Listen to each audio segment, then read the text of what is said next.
आइए हम जल्दी से अब वचन की ओर जाएंगे और आज हम एफेसियों के पहले अध्याय पर है और 6वें आयत पर है। Today we are at Ephesians chapter 1 and verse 6। आज के प्रचार का विषय है उसके अनुग्रह की महिमा की स्तुति करो। उसके अनुग्रह की महिमा की स्तुति करो। The title of today's sermon is Praise the Glory of His Grace. Praise the glory of His grace. Now this morning if I ask you what is the ultimate objective of your life, what would be your answer? आज सुबह के समय में अगर आपसे पूछूं कि आपके जीवन का मुख्य उद्देश्य क्या है, तो आपका उत्तर क्या रहेगा? Think about it for a few seconds. कुछ समय, कुछ क्षणों में आप इसके बारे में सोच कर देखिए। हो सकता है कि आप में से कुछ लोग इस विषय के ऊपर अनिश्चित होंगे। Some of you might be very undecided on this issue. What is the main objective of my life? मेरे जीवन का मुख्य उद्देश्य क्या है? लेकिन हो सकता है कि आप में से कुछ लोग ऐसा बोले कि मैं एक गवर्नमेंट एम्प्लॉय बनना चाहता हूँ। मैं एक I want to become a government employee. कुछ लोग आप बोलेंगे कि I want to become a good teacher. कुछ बोलेंगे कि मैं एक अच्छा अध्यापक बनना चाहता हूँ। कुछ लोग बोलेंगे कि मैं एक सफल व्यापार चलाना चाहता हूँ। Some of you will say that I want to run a successful business. आप में से कुछ लोग ऐसे बोलेंगे कि हमें अपने बच्चों की सफलता को देखना है। I want to see my children succeed in life. ये सारे उद्देश्य अच्छे हैं। All these objectives are good. But these objectives cannot be the ultimate objective of a Christian's life. लेकिन ये जो उद्देश्य है वो एक मसीही के लिए उसके मुख्य उद्देश्य नहीं हो सकते। If you ask God, your creator, what is the objective of my life, then I am sure that God will say it is to glorify or to praise Him. आप अगर परमेश्वर जो हमारा सृष्टि करता है, आप उससे पूछे कि मेरे जीवन का मुख्य उद्देश्य क्या है, तो जरूर परमेश्वर आपसे ये कहेगा कि आपके जीवन का मुख्य उद्देश्य ये होना चाहिए कि आप मेरी महिमा करें, मेरी स्तुति करें। So that is what Paul is going to teach us today. और इसी बात को पौलुस आज हमारे इस आयत के द्वारा सिखाने जा रहा है। So after introducing himself and greeting the Ephesian church in verse 1 and 2, अपनी पहले और दूसरे आयत में पौलुस अपनी पहचान और एफेसियों का अभिवादन करने के बाद इस पत्र का शुरुआत करता है। Paul begins this letter in verse 3. तीसरे आयत में इस पत्र का शुरुआत करता है और वहां पर वो परमेश्वर को स्तुति देता है, परमेश्वर पिता को स्तुति देता है। He gives praise to God the Father. He calls him blessed. वो उसे धन्यवाद देता है। But why does Paul bless the Father? लेकिन पौलुस क्यों परमेश्वर पिता को धन्यवाद देता है? In verse 3, Paul told us that the Father has blessed us with every spiritual blessing through faith in Jesus Christ. That's the reason that he is blessing God the Father. तीसरा आयत में वो बोलता है कि परमेश्वर पिता ने यीशु मसीह में विश्वास के द्वारा हमें सब प्रकार के आत्मिक आशीषें दी है। इसके लिए वो परमेश्वर को धन्यवाद देता है। And then he mentions two of those spiritual blessings. और उसके बाद वो दो आशीषों का खास उल्लेख करता है। In verse 4, he told us that our salvation is not an accident. वो चौथे आयत में बोलता है कि हमारा उद्धार जो है एक अकस्मात नहीं है। Because out of the millions of sinful people who would be born into this world, God chose us before the foundation of the world to be holy and blameless. इस दुनिया में जितने भी लाखों लाखों पापी जन्म लेने वाले थे, उसमें से उसने हमें चुना जगत की उत्पत्ति से पहले, ताकि हम उसके सामने पवित्र और निर्दोष ठहरे। और उसके बाद 5वें आयत में, and then in verse 5 Paul tells us that God not only chose us to be holy and blameless, but he has predestined us or has decided in advance that he will adopt us as his children. और 5वें आयत में वो बोलता है कि परमेश्वर ने सिर्फ हमें चुना नहीं है पवित्र और निर्दोष बनने के लिए, लेकिन हमें क्या किया है? परमेश्वर ने हमें पहले से ठहराया भी, या इस बात का निर्णय उसने पहले से लिया कि हम उसके ले पालक पुत्र या पुत्री बनेंगे. And he ends verse 5 by saying that God's election and adoption was according to his will or purpose. और 5वें आयत में फिर वो जोड़ता है कि परमेश्वर का जो हमारा चुनाव है, या उसका हमारा जो हमें जो उसने ले पालक पुत्र बनाया है, वो उसकी इच्छा के अनुसार है, उसके उद्देश्य के अनुसार है. It was not according to our will or purpose. वो हमारे इच्छा के अनुसार नहीं हुआ है, हमारे उद्देश्य के अनुसार नहीं हुआ है. Our salvation happened because God planned it in eternity. हमारा उद्धार इसलिए हुआ क्योंकि परमेश्वर ने इसकी योजना बनाई अनंतता में. And now in verse 6 Paul answers 3 important questions for us. अब यहां पर 6वें आयत में पौलुस 3 मुख्य सवालों का जवाब दे रहा है हमें. आइए हम उस आयत को पढ़े और फिर उन सवालों का उत्तर हम ढूंढने का प्रयत्न करें. Let us read that verse and then try to answer those 3 questions. 6वें आयत को हम पढ़ेंगे. वहां पर ऐसा लिखा है, Let's read verse 6, कि उसके उस अनुग्रह की महिमा की स्तुति हो जिसे उसने हमें उस प्रिय में सेत में दिया. To the praise of his glorious grace with which he has blessed us in the beloved. The first question is, what does God show us through our election and predestination or adoption?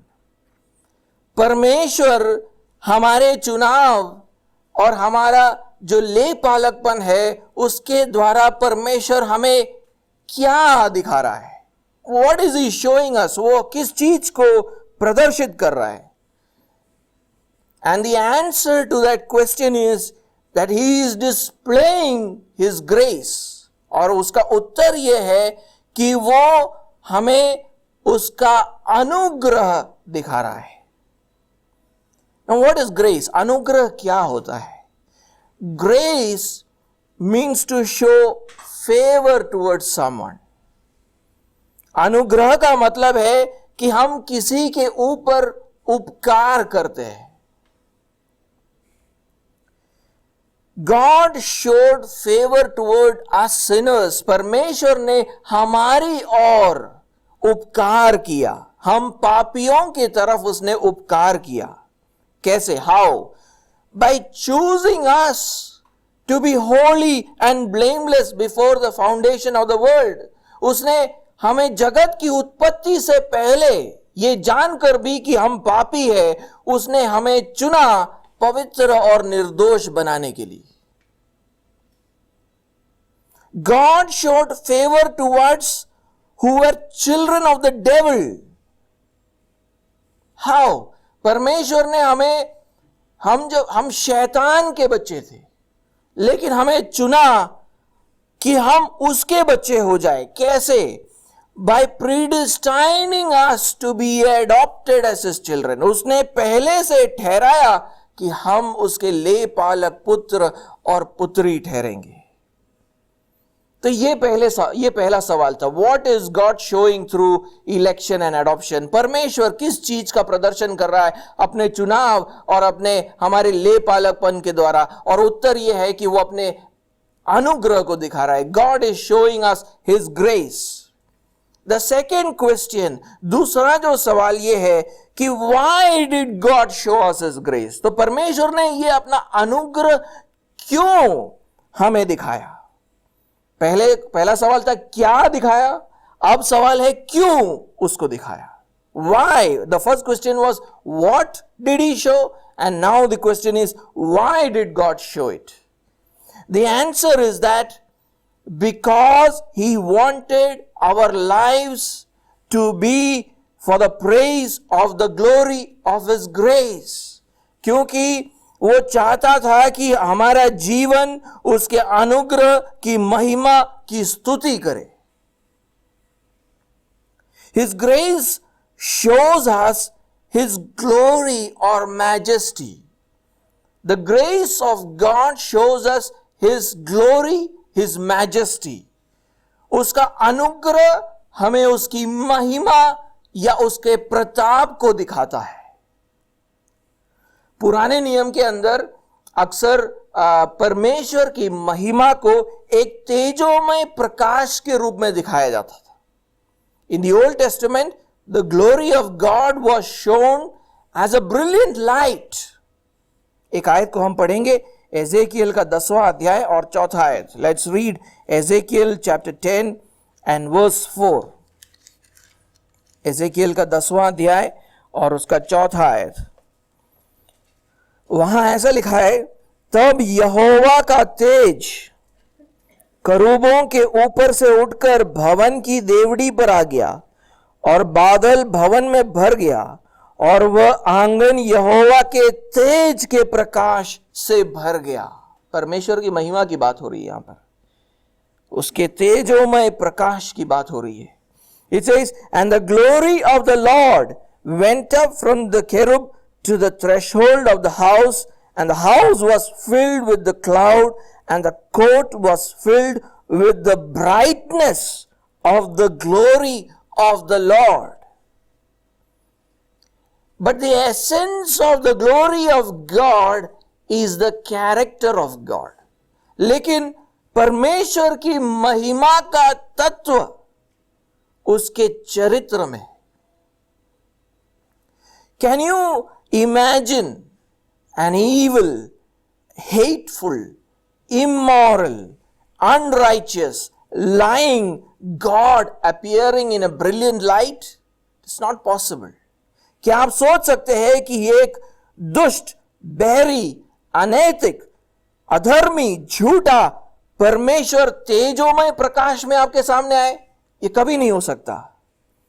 God is glorious because he is infinitely good, loving, holy, righteous, truthful. परमेश्वर महिमामय है क्योंकि वो अत्यंत भला है, वो प्रेमी है, वो पवित्र है, धर्मी है, सच्चा है. And one more aspect of God's character is his infinite grace. और उसके चरित्र का एक और भाग है उसका अत्यंत अनुग्रह. And we have experienced that grace through salvation. और हमने उस अनुग्रह का अनुभव किया हमारे उद्धार के द्वारा. We have seen the glory of God. हमने परमेश्वर की महिमा को देखा है उस अनुग्रह के अंदर. We have seen the glory of God in that grace. Therefore, God now wants our lives to be for the praise of His glory. इसलिए परमेश्वर चाहता है कि अब हमारा जीवन उसके स्तुति में हम बिताए, उसके अनुग्रह की स्तुति, उसके अनुग्रह की महिमा. He wants now us to now praise the glory of His grace. How can we praise and glorify God? हम परमेश्वर की स्तुति या महिमा कैसे कर सकते हैं? We can praise God when we come to church. हम परमेश्वर की महिमा कर सकते हैं जब हम कलीसिया में आते हैं. कैसे? We sing songs of praise to God. हम स्तुति के गीतों को परमेश्वर की ओर भेजते हैं. And we also preach from the word of God. हम परमेश्वर के वचन से प्रचार करते हैं. And we can also show his glory and speak his praises when we meet another person. हम किसी और व्यक्ति से मिले, कलीसिया के अंदर हो सकता है, बाहर हो सकता है, हम परमेश्वर की महिमा, उसके स्तुति के बारे में हम वर्णन कर सकते हैं. कैसे? हमारी गवाही को देकर, इस सुसमाचार को उनके साथ बांटकर, by sharing our testimony and by sharing the gospel with them. But these are not the only ways that you can praise God. लेकिन सिर्फ यही तरीके नहीं हैं परमेश्वर की महिमा करने के. We praise God every day in our lives. हम परमेश्वर की स्तुति हर दिन कर सकते हैं. कैसे? We praise God when we endure in our faith through times of trial. जब हम परीक्षाओं में से गुजरते हैं, विश्वास की परीक्षा होती है और हम वो विश्वास में बनाए रहते हैं, उससे हम परमेश्वर की स्तुति कर सकते हैं. Because God is the one who gives us power to endure in those trials. क्योंकि परमेश्वर हमें वो सामर्थ्य देता है उस परीक्षा के समय पर हमारे विश्वास को बनाए रखने के लिए. तो हमारा विश्वास को बनाए रखना हमारे सामर्थ्य से नहीं होता है, लेकिन परमेश्वर के सामर्थ्य से होता है. We are able to endure in our faith not because of our own strength, but because of the power that God gives us. Let us read 1 Peter chapter 1 and verse 5. पहले पत्रस पहला अध्याय और उसका 5वां आयत हम एक बार पढ़ेंगे. 1 Peter chapter 1 and verse 5. पहला पत्रस पहला अध्याय और 5वां आयत. वहां ऐसा लिखा है, जिनकी रक्षा, यानी हमारे बारे में कहा गया है, विश्वासियों के बारे में, उनकी रक्षा परमेश्वर की सामर्थ्य से विश्वास के द्वारा उस उद्धार के लिए जो आने वाले समय में प्रकट होने वाली है की जाती है. तो यहां पर यह कहा गया है कि परमेश्वर के सामर्थ्य से हमारे विश्वास के द्वारा वो हमारी रक्षा करता है उस उद्धार के लिए जो अंत के दिनों में प्रकट होने वाला है. So it says in verse 5, who, that means we who have believed, who by God's power are being guarded through faith for a salvation ready to be revealed in the last time. So God's power through faith guards us for a salvation which is going to be revealed in the end times. हमारे जो विश्वास की परीक्षाएं हैं वो अग्नि जैसी है. Our trials are like fire, but God helps our faith, helps us to endure in that faith, endure through those fiery trials. लेकिन परमेश्वर हमारी मदद करता है उन अग्नि जैसी परीक्षाओं में से निकलने के लिए. परमेश्वर हमारी मदद करता है. It could be sickness, ये बीमारी हो सकता है. It could be poverty, गरीबी हो सकता है. It could be persecution due to faith, आपके विश्वास के द्वारा आपके जीवन में सताव हो सकता है. It could be sorrow, आपके जीवन में दुख आ सकते हैं. But when we are finally glorified at the second coming of Jesus, it gives praise and honor and glory to God who helped us to endure in that faith. लेकिन आखिर में जब हमारी महिमा हो जाती है यीशु मसीह के दूसरे आगमन पर, तो वो हमारा जो जीवन था, जो विश्वास भरा जीवन था, वो परमेश्वर के लिए प्रशंसा और महिमा और आदर को उत्पन्न करता है. क्योंकि परमेश्वर ने ही तो हमारे विश्वास को बनाए रखा. Because God is the one who helped us endure in our faith. आइए वही पहले पतरस पहले अध्याय के 7वें आयत को हम पढ़े. क्या लिखा है वहां पर? Let's read 1 Peter chapter 1 and verse 7. और यह इसलिए है कि तुम्हारा परखा हुआ विश्वास, जो आग से ताए हुए नाशवान सोने से भी कहीं अधिक बहुमूल्य है, यीशु मसीह के प्रकट होने पर प्रशंसा और महिमा और आदर का कारण ठहरे. It says, so that the tested genuineness of your faith, more precious than gold that perishes, though it is tested by fire, may be found to result in praise and glory and honor at the revelation of Jesus Christ. एक और तरीका है हमें परमेश्वर की स्तुति करने के लिए, उसकी महिमा करने के लिए. There is one more way we can praise Him, praise God and glorify God. By producing fruits of righteousness, धार्मिकता के फल उत्पन्न करके. फिलिपियों का पहला अध्याय 11वां आयत पढ़े. Let's read Philippians chapter 1 and verse 11. वहां ऐसा लिखा है, और उस धार्मिकता के फल से जो यीशु मसीह के द्वारा होते हैं भरपूर होते जाओ, जिससे परमेश्वर की महिमा और स्तुति होती रहे.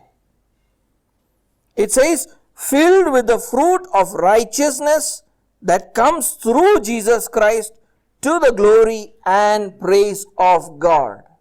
ये धार्मिकता का फल क्या है? What is this fruit of righteousness? The fruit of righteousness shows our Christian character. हमारे मसीहों के चरित्र को दिखाता है उस धार्मिकता का फल. और इस फल के बारे में, इस फल को आत्मा का फल भी बताया गया. It is also said to be the fruit of the spirit. गलातियों का 5वां अध्याय और 22 और 23. एक बार हम उसको भी पढ़े. देखिए वहां पर ये चरित्र कैसा दिखता है. How does this Christian character look like? That is given in Galatians chapter 5 and verse 22 and 23. Let's read that. गलातियों का 5वां अध्याय 22 और 23. पर आत्मा का फल, देखिए यहां पर धार्मिकता के फल के बदले आत्मा का फल लिखा है. आत्मा का फल क्या है? प्रेम, आनंद, शांति, धीरज, कृपा, भलाई, विश्वास, नम्रता और संयम है. क्या ये सब चीजें आपके जीवन में है? It says, but the fruit of the Spirit, that means the fruit of righteousness, is love, joy, peace, patience, kindness, goodness, faithfulness, gentleness, self-control. Do we all displace these things in our life? जब हम ऐसा जीवन जीते हैं तो हम परमेश्वर की महिमा करते हैं. When we live such lives, we glorify God or we praise God. तो अभी तक हमने 2 सवाल का उत्तर दिया. Till now we have answered 2 questions.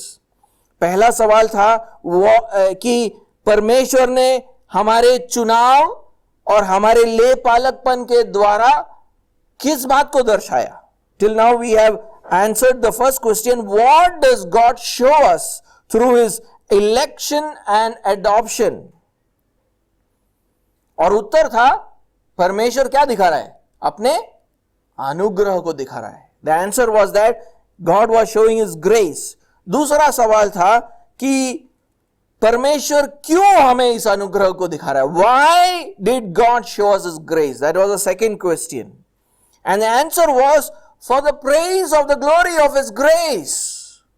और उत्तर यह है कि हम उसके अनुग्रह की महिमा की स्तुति करें.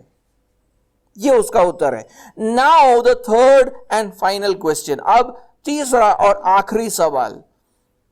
How did God show us His grace? परमेश्वर ने अपने अनुग्रह को हमारे जीवन में कैसे दर्शाया? तो पहला सवाल था क्या दर्शाया, फिर दूसरा सवाल है क्यों दर्शाया, और अब तीसरा सवाल है कैसे दर्शाया. The first question was what did God display. Second question is why did God display, and now the third question is how did God display it. How did God show us his grace. परमेश्वर ने अपने अनुग्रह को हमारे जीवन में कैसे दर्शाया. The answer is given in the second part of verse 6. उत्तर आपको 6वें आयत के दूसरे भाग में मिल जाता है, where it says which, that means which means grace, he freely bestowed on us in the beloved. जिसे यानी अनुग्रह को, जिसे उसने हमें उस प्रिय में सेत में दिया. God freely bestowed his grace on us. परमेश्वर ने अपना अनुग्रह हम पर सेत में दिया. The phrase freely bestowed has the same root word as grace. वो जो वहां पर जो शब्द है कि सेत में देना, यूनानी भाषा में वो सेत में देना और अनुग्रह एक ही शब्द में से आते हैं. उसका उच्चारण, उसका ट्रांसलेशन लगभग एक जैसा होना चाहिए. So the translation should be similar. So it literally means, अगर आप उसका सीधा सीधा अगर उच्चारण करें, if you know literally translated, it will be God graciously gave us his grace. परमेश्वर ने अपना अनुग्रह अनुग्रहकारी तरीके से हम पर डाला है. अनुग्रह दिया अनुग्रहकारी तरीके से. God gave us his grace graciously.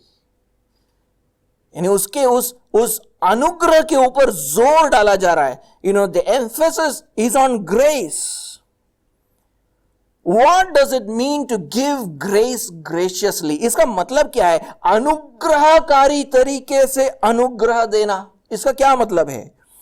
We understood earlier that grace means to show favor on the undeserving, or having no consideration of any kind of merit in somebody.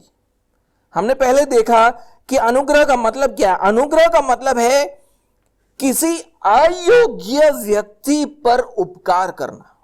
किसी अयोग्य व्यक्ति पर उपकार करना, या दूसरे तरीके से बोले तो, या किसी के योग्यता के बारे में सोचे बिना अनुग्रह देना. That is why when we spoke about God's election, जब हमने परमेश्वर के चुनाव के बारे में हमने बात किया था, तो हमने पहले कुरिन्थी के पहले अध्याय 27 और 28 में क्या सीखा था. What did we learn when we talked about God's adoption in 1 Corinthians chapter 1 verse 27 and 28? It was written there that God chose whom? परमेश्वर ने किसका चुनाव किया? वहां पर क्या लिखा है? God chose the foolish of this world. God chose the weak of this world. God chose the base and despised people of this world. वहां ऐसा लिखा है, परमेश्वर ने किसको चुना? जगत के मूर्खों को चुना.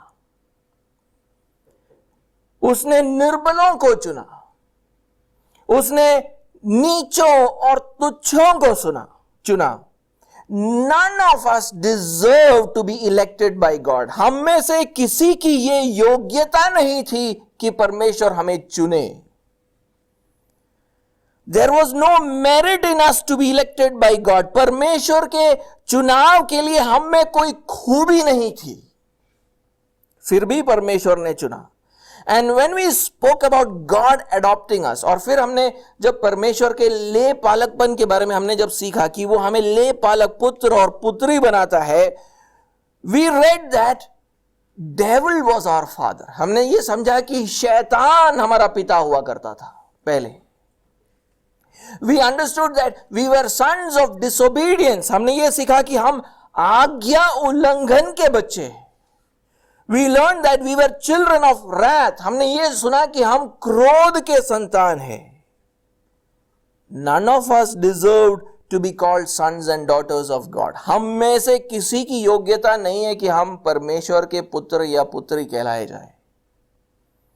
There was no merit in us to be called sons and daughters of God. हमारे अंदर कोई खूबी नहीं थी कि हम परमेश्वर के पुत्र और पुत्री कहलाए जाए. We were deep down in the dirty pit of sin. हम पाप के दलदल की गंदगी में बहुत नीचे जा चुके थे. But God was willing to send His beloved Son, Jesus Christ, for dirty sinners like us. लेकिन परमेश्वर की इच्छा यह थी कि गंदगी में फंसे इन पापियों के लिए वो अपने प्रिय पुत्र यीशु मसीह को भेजे. That is why in verse 6 and the second part says that He freely bestowed His grace on us in the beloved. उसलिए वो वहां पर लिखता है कि जिसे उसने हमें उस प्रिय में सेतमेत दिया. God the Father called Jesus His beloved Son. Beloved, प्रिय कौन है? परमेश्वर पिता यीशु मसीह को प्रिय बुलाता है. God calls Jesus His beloved Son. सुसमाचार में आप इसको देखते हो. In the Gospels you read about it. एक बार हम पढ़े मरकुस का सुसमाचार और पहला अध्याय और 11वां आयत. Let us read Mark chapter 1 and verse 11. Let's see what God the Father says there. वहां पर परमेश्वर पिता क्या बोलता है. देखिए वहां पर क्या लिखा है. और ये आकाशवाणी हुई, तू मेरा प्रिय पुत्र है, तुझसे मैं प्रसन्न हूं. It says, and a voice came from heaven, you are my beloved son, with you I am well pleased. इसके अलावा दूसरे भी बहुत सारे जगहों पर ऐसा लिखा हुआ है. The same thing is written in many other places. Jesus was God the Father's beloved son. यीशु मसीह परमेश्वर पिता का प्रिय पुत्र था. The word beloved means the one who is loved. वो प्रिय का मतलब है कि जिसे परमेश्वर प्रेम करता था. God the Father loved His Son Jesus. परमेश्वर पिता अपने पुत्र यीशु मसीह से बहुत प्रेम रखता था. But He loved Him from all eternity. लेकिन वो उसे अनंतता से प्रेम रखता था. अनंतता से. He loved Him from all eternity. उसीलिए यूहन्ना के 17वें अध्याय 24वें आयत में यीशु मसीह अपने पिता के सामने बोलता है, तूने जगत की उत्पत्ति से पहले मुझसे प्रेम रखा. That's why in John chapter 17 and verse 24, Jesus tells the Father, you loved me before the foundation of the world. God the Father gave His eternally loved Son for undeserving sinners like us. परमेश्वर पिता ने हम अयोग्य पापियों के लिए अपने उस पुत्र को दे दिया जिससे वो अनंतता से प्यार करता आ रहा था. The one He loved from eternity, He gave Him for us. This is one reason why it is written that God freely bestowed His grace. उसीलिए वहां पर लिखा है परमेश्वर ने अपने अनुग्रह से हमें सेत मेत कर दिया. There was no limit of God's grace for us. परमेश्वर का जो अनुग्रह था हमारे ऊपर उसकी कोई सीमा नहीं थी. In John's Gospel, see what it says. John's Gospel chapter 1 and verse 14. ये देखिए यूहन्ना के सुसमाचार पहले अध्याय 14वें आयत में क्या लिखा है वहां पर. और वचन देहधारी हुआ और अनुग्रह और सच्चाई से परिपूर्ण होकर हमारे बीच में डेरा किया. And the word became flesh and dwelt among us, and we have seen His glory, glory as of the only Son from the Father, full of grace and truth.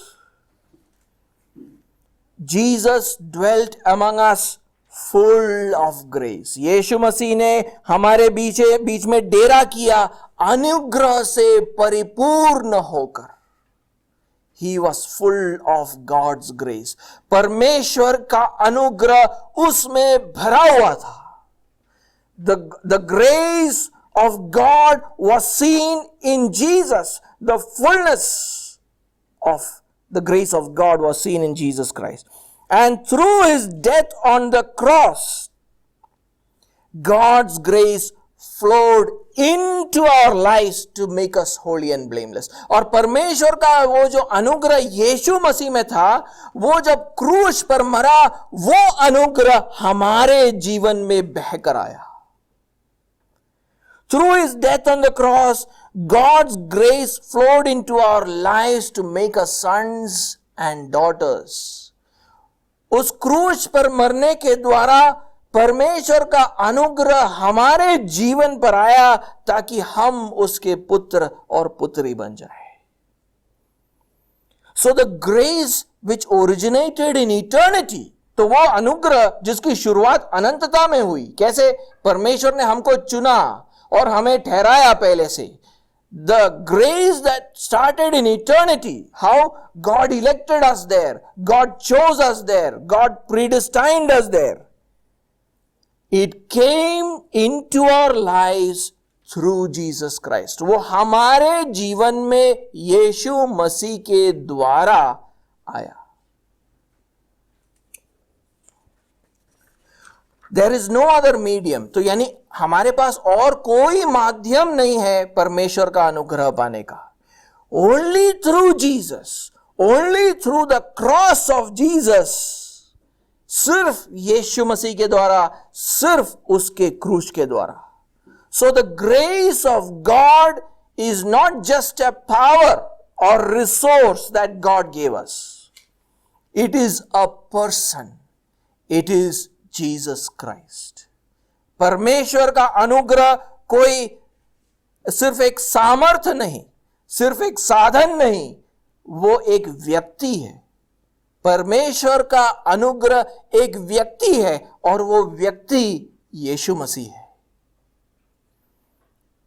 When God chose us and predestined us before the foundation of the world, जब परमेश्वर ने हमें जगत की उत्पत्ति से पहले हमें चुना और पहले से ठहराया, He did not think that He will accomplish all these things through some bold politician or an intelligent doctor or a pious spiritual guru. जब परमेश्वर ने हमें चुना, हमें पहले से ठहराया उद्धार के लिए, तो उसने ये नहीं सोचा कि ये उद्धार के लिए मैं कोई निडर राजनेता तैयार करूंगा या कोई बुद्धिमान डॉक्टर तैयार करूंगा या कोई आत्मिक गुरु तैयार करूंगा. नो नो नो, ही chose his beloved son. उसने अपने पुत्र को चुना जिसके द्वारा वो उस उद्धार को पूरा करेगा. He chose his son to complete this salvation, whom he loved from all eternity, जिससे वो अनंतता से प्यार करता आ रहा था. To come and die on the cross for our sins, कि वो आकर इस क्रूस के ऊपर हमारे पापों के लिए मरे. It shows his generosity towards us. ये परमेश्वर की उदारता को दिखाता है हमारे ओर. It shows his generosity. Sometimes in life we doubt God's willingness to give us the things that we need. कभी कभी हम संदेह करते हैं, क्या परमेश्वर सच में इच्छा रखता है कि हमारे जरूरत की चीजों को वो दे, है ना? हम सब संदेह करते हैं. We all doubt. A jobless man thinks, why does God not give me a job? एक व्यक्ति जिसके पास नौकरी नहीं है, वो सोचता है परमेश्वर ये सब देखता नहीं है क्या मुझे एक नौकरी की जरूरत है. A sick man asks, doesn't God know that I need healing? क्या परमेश्वर, एक बीमार व्यक्ति सोचता है क्या परमेश्वर ये नहीं जानता कि मुझे चंगाई की जरूरत है? A poor man thinks, why does God not give me the money to support my family. एक गरीब व्यक्ति सोचता है कि क्या परमेश्वर नहीं जानता कि मुझे मेरे घर चलाने के लिए पैसे की जरूरत है? But for Paul, the giving of Jesus Christ shows that God is willing to give us everything else that we need. पौलुस के लिए यीशु मसीह का देना उस बात का चिन्ह है कि परमेश्वर हमें सब चीजें देना चाहता है. And that is why he asks in Romans chapter 8 and verse 32. इसीलिए पौलुस रोमियो के 8वें अध्याय 32वें आयत में देखो क्या पूछता है. He asks, if God did not spare his own son, will he not with him give us all things? वो पूछता है कि जिसने अपने निज पुत्र को भी न रख छोड़ा परंतु उसे हम सब के लिए दे दिया, वह उसके साथ हमें क्या सब कुछ क्यों ना देगा? और सब कुछ क्यों ना देगा? So God wants to give us all that we need. परमेश्वर हमें वो सब कुछ देना चाहता है जो हमारी जरूरत है. But sometimes God does not give us some things in this world. लेकिन परमेश्वर कभी कभी इस दुनिया में, इस दुनिया के कुछ चीजों को हमें नहीं देता है. To make us realize that our greatest joy should be in praising God. इस बात को सिखाने के लिए कि हमारे जीवन की सबसे बड़ी खुशी इस बात में होनी चाहिए कि हम परमेश्वर की स्तुति करें.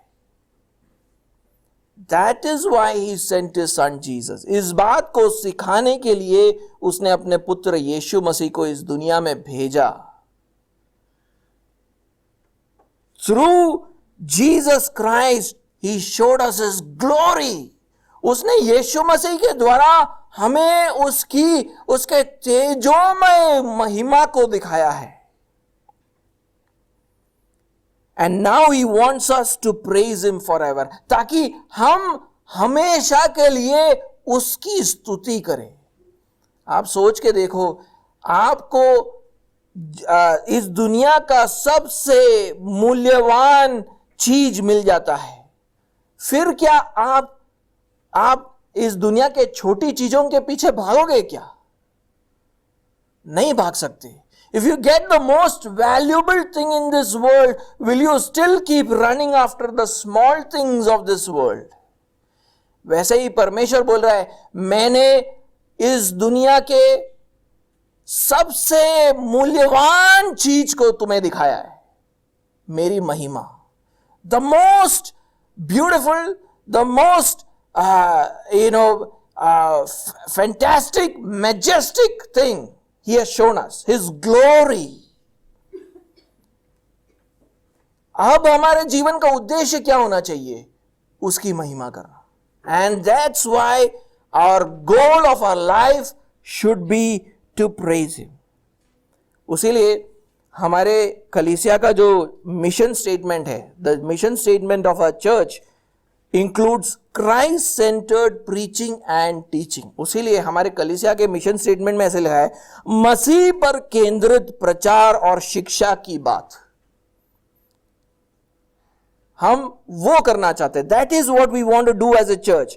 When I preach from any passage in the Bible, I am always having Jesus and his cross in my mind. मैं कोई भी प्रचार करता हूं तो मेरे दिमाग में यीशु मसीह और उसका क्रूस होता है. Because God is glorified through Jesus Christ and his cross. क्योंकि परमेश्वर की महिमा यीशु मसीह और उसके क्रूस के द्वारा ही होता है. And that is why we not only preach about it, हम सिर्फ उसका प्रचार नहीं करते, we sing about it in our songs. हम उस महिमा के बारे में हमारे गीतों के अंदर गाते हैं. हम गीत ऐसे ही नहीं चुन लेते. We don't select these songs just like that. We think, what is it communicating about God? हम सोचते हैं कि ये गीत जो हम गा रहे हैं वो परमेश्वर के बारे में क्या बताता है, परमेश्वर की महिमा कैसे करता है। We discuss about it in our Bible study. Bible study में जब हम मिलते हैं तो हम परमेश्वर की महिमा की बात करते हैं। We show it through our behavior. हमारे व्यवहार से इन बातों को भी दिखाते हैं। And we also want to plant churches which will do the same. हम चाहते हैं कि ऐसी कलीसियाएं स्थापित हो जो इसी बात को करे। So glorifying God through Jesus Christ is the main objective of a Christian life. तो परमेश्वर पिता की हम महिमा करें यीशु मसीह के द्वारा, यही हमारे जीवन का मुख्य उद्देश्य है।